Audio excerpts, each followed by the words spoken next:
Hey everyone, I am Nero and welcome back to the Cognitive Nomad, where we engage with topics related to human cognition, one question at a time. Let's dive into the video.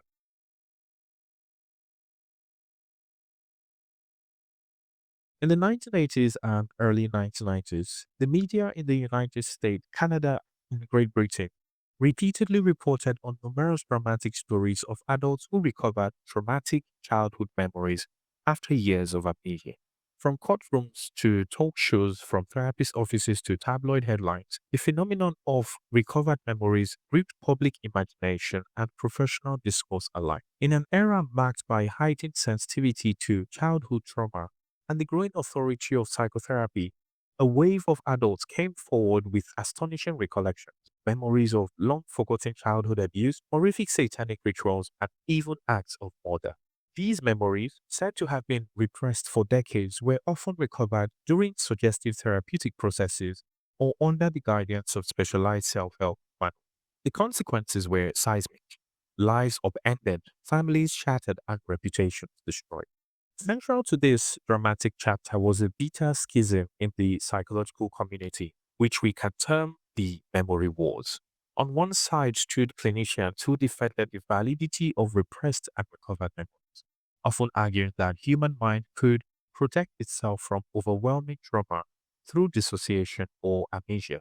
On the other hand stood cognitive psychologists and memory researchers who warned that suggestions, expectation, and therapeutic influence could distort or even fabricate memories entirely. The stakes were not merely theoretical. In legal systems unprepared for such claims, individuals were accused and imprisoned based solely on recollections whose authenticity could neither be externally verified nor internally distinguished from confabulation.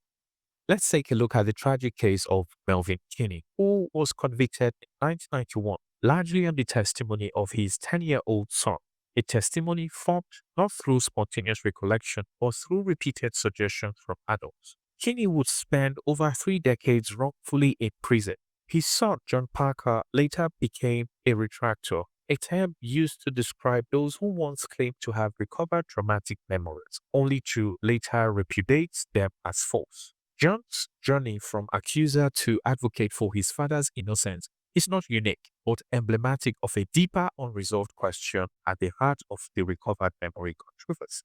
Can we trust the memories we recover, especially when they return not as quiet recollections, but as thunderous revelations born of therapy?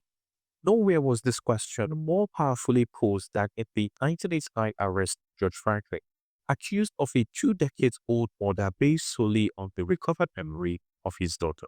With no physical evidence, no witnesses, and no prior investigation, the prosecution hinged entirely on a single mind's rediscovery of a forgotten horror. Cases like Franklin's and Kinney's brought to light a critical tension between memory's emotional truth and its factual reliability, between what we believe happened and what actually did. The dramatic resurgence of therapeutic events, especially those recovered during therapy, has not only captured public imagination but also fueled one of psychology's most profound controversies. As explored in the preceding introduction, the late 20th century bore witness to a deluge of abuse allegations rooted in recovered memories, often decades after the events in question. These accounts, while emotionally potent, pose challenging epistemological and scientific questions. Can memories be repressed and later recovered intact? Are all recovered memories true? And crucially, under what circumstances might they be fabricated? Recovered memories can be categorized based on their mode of emergence. There are two primary types: the spontaneously recovered memories and the therapeutically recovered memories. The former often arise outside clinical context, triggered by everyday cues, smells, places, or associations, moments when a vivid memory seemingly erupts into consciousness. Such memories, especially when supported by external evidence or consistent with documented history, are viewed with greater credibility. On the other hand, therapeutically recovered memories typically emerge within structured clinical settings, often facilitated by suggestive techniques such as guided imagery, hypnosis, dream interpretation, or the use of self help literature. These memories are more controversial as they are frequently recovered in the absence of a corroborative evidence and are susceptible to cognitive distortions. Research indicates that memories recovered in therapy are more likely to exhibit characteristics of false memories, including source monitoring errors, where the individual confuses internally generated imagery with real life experiences. A critical distinction between spontaneous and therapeutically recovered memories lies in how the memories unfold. While spontaneous memories often emerge fully formed, memories recovered in therapy tend to begin as vague impressions, feelings, symbols, or images which only gradually gain clarity and narrative coherence through repeated therapeutic engagement. This process of elaboration, particularly in contexts that lack skepticism or critical examination, significantly increases the risk of false memory formation. False memories are not merely inaccuracies. They can be elaborate, detailed, and emotionally compelling, often indistinguishable in quality from genuine memories. Individuals who form such memories usually express high levels of confidence in their truthfulness, even when the events they describe are demonstrably impossible or internally inconsistent. In Loftus and Pickrell's seminal Lost in More study, it illustrates this phenomenon whereby participants were led to believe through written narrative supposedly provided by relatives that they had been lost in a shopping mall when they were children. Although the events never occurred, approximately 25% of participants came to partially or fully remember the incident, some adding vivid emotional and sensory detail. The study convincingly demonstrated how suggestions, repetition, and social reinforcement can implant entire autobiographical memories that feel real. Several well established psychological processes contribute to how recovered memories, particularly false ones, are formed. Imagination inflation, which is repeatedly imagining an event, especially with re encouragement from an authority figure, can increase an individual's belief that the event truly happened. Furthermore, people may misattribute the origin of a memory, confusing actual experiences with events they imagined, were told about, or saw in dreams or media. This is particularly common in therapy induced memories. Exposure to misleading information after an event can alter or overwrite a person's original memory, as shown in decades of experimental research. Patients may feel implicit pressure to meet the expectation of the therapist, particularly when the therapist strongly believes in repression and recovery of memory. Can traumatic memories be repressed and later recovered intact? The question of whether traumatic experiences can be repressed and later recovered intact lies at the heart of a long-standing and deeply contentious debate in psychology. While some clinicians and survivors report experiences that suggest such repression and recovery is possible, empirical evidence challenges the notion that trauma is routinely or reliably banished from consciousness and later retrieved in an undistorted form. Proponents of repression, often drawing on psychoanalytic theory, argue that the mind can protect itself from overwhelming trauma by unconsciously blocking out distressing memories, a process known as repression. These memories are thought to resurface later, sometimes years or decades afterward, often triggered by specific cues or during psychotherapy. Clinicians who support this theory point to anecdotal cases in which individuals following therapy recall traumatic childhood experience that they had not remembered previously. Indeed, studies like that of Williams have found that a significant number of women who had documented histories of childhood sexual abuse did not report the abuse in follow-up interviews 17 years later. These are often cited as evidence for repression.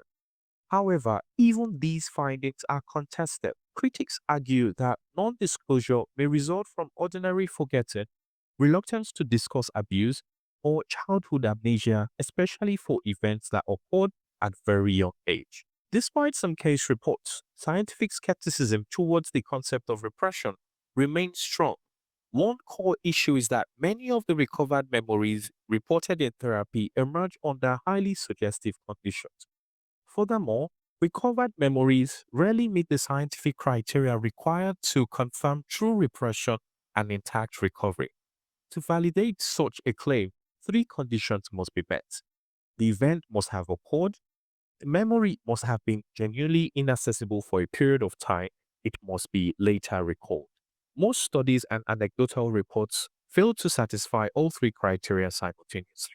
Even when people genuinely believe they have recovered traumatic memories, psychological mechanisms like source monitoring, imagination inflation, and misinformation effect can produce vivid but false recollection. These reconstructed memories can feel as emotionally real as true ones, which makes the subjective experience of remembering an unreliable indicator of accuracy. In fact, the most well documented and corroborated cases of recovered memories consisted of features including that the memories were almost never recovered during therapy. In all but one case, the recollection occurred entirely outside the therapeutic context and was unrelated to any clinical intervention. This strongly suggests that therapy is not necessary for genuine memory recovery and that spontaneous triggers in everyday life are more common routes for authentic recall. Memories were triggered by external events, objects, location, or sensory cues that reminded the individual of the abuse.